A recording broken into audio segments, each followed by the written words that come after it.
12.3 비상계엄 당시 언론사들에 대한 단전 단수를 지시한 혐의로 재판에 넘겨진 이상민 전 장관이 오늘 1심 선고를 받습니다. 특검은 징역 15년을 구형했는데 선고 공판은 오늘 오후 2시 생중계 방식으로 진행됩니다. 현장 취재기자 연결합니다. 신규혜 기자. 네, 서울중앙지법입니다. 네, 오늘 선고 내용부터 전해주시죠. 네, 오늘 오후 2시 서울중앙지법 508호 법정에서 선고 공판이 진행되고 YTN에서 생중계로 전해드릴 예정입니다.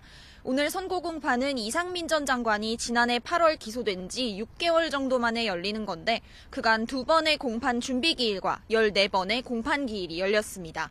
이 전 장관 내란 중요임무 종사와 직권남용, 위증까지 3가지 혐의를 받고 있습니다. 이 가운데 내란과 직권남용 혐의를 포괄하는 언론사 단전 단수가 혐의의 가장 핵심입니다. 구체적으로는 이 전 장관이 계엄 선포 직전 윤석열 전 대통령으로부터 단전 단수 등의 지시사항이 담긴 문건을 받은 뒤 계엄 선포 이후에 당시 경찰청장과 소방청장에게 전화를 걸어서 이 지시를 이행했다는 내용입니다. 공소장에 따르면 이 전 장관은 지시 문건을 받은 뒤 조지호 전 경찰청장에게 전화해 국회 등의 봉쇄 상황을 확인하고 곧바로 허석곤 전 소방청장에게 전화를 걸어서 경찰의 단전 단수 협조 요청에 응하라고 지시했습니다.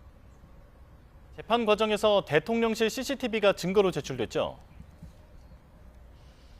네, 특검은 CCTV에 담긴 이 전 장관의 태도가 윤 전 대통령의 지시를 그대로 이행하겠다는 의도를 보여주는 거란 취지로 강조해왔습니다. CCTV에 포착된 모습을 보면 이 전 장관은 대통령 집무실에서 30여 분 머무르고 나와서 휴대전화를 사용했는데 이때 휴대전화로 헌법과 정부조직법을 검색한 사실이 확인이 됐고요. 집무실에서 나온 윤 전 대통령이 자신에게 뭔가를 말하자 끄덕이는 모습을 보였습니다. 상의 안주머니에서 특정 문건을 꺼내 읽는 모습이 여러 번 포착됐고요. 계엄 선포 뒤에는 한덕수 전 국무총리와 16분 동안 독대하는 모습이 찍혔는데 서로 문건을 나눠 읽으며 웃기도 하는 모습을 보였습니다. 이 문건이 윤 전 대통령으로부터 전달받은 지시 문건이라는 게 특검의 주장입니다. 네, 특검은 중형을 구형했죠. 네, 지난달 결심 공판에서 이 전 장관에게 징역 15년을 구형했습니다.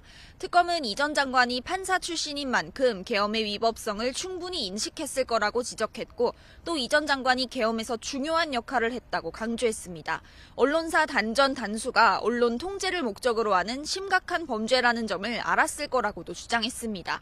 하지만 이 전 장관은 단전 단수 문건을 우연히 보긴 했지만 허석곤 전 소방청장에게 전화를 한 건 단지 걱정이 돼서 그랬던 거라며 혐의를 부인했습니다. 또 한덕수 전 총리와의 독대 과정에서 CCTV에 포착된 문건은 자기 일정표였다고도 주장했습니다.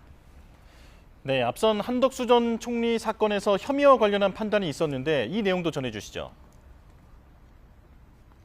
네, 한 전 총리 1심 재판부는 판결문 첫머리부터 12상 비상계엄은 내란이라고 못 박았습니다. 국회와 선관위가 제 기능을 하지 못하게 할 목적으로 병력을 파견했고 영장 없이 선관위 압수수색에 착수해 법에서 보장하는 영장주의를 어겼으니 국헌 문란 목적의 폭동이 맞는다는 겁니다.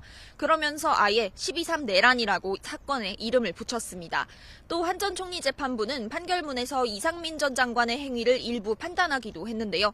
재판부는 관련자 진술과 당시 상황을 종합해 이 전 장관이 여러 차례 꺼내보고 또 한 전 총리와 독대하면서 나눠본 문건이 계엄 지시 문건이 맞다고 봤습니다. 이 전 장관 재판은 한 전 총리 재판과 사실관계가 거의 겹치는 만큼 비슷한 판단이 나올 거라는 전망이 높습니다. 하지만 이 전 장관 재판부는 CCTV 영상에 소리가 포함이 안 됐다면서 증거로는 제한적으로 사용하겠다는 뜻을 내비치기도 해서 다른 판단이 나올 가능성도 배제할 순 없습니다. 지금까지 서울중앙지법에서 YTN 신기혜입니다.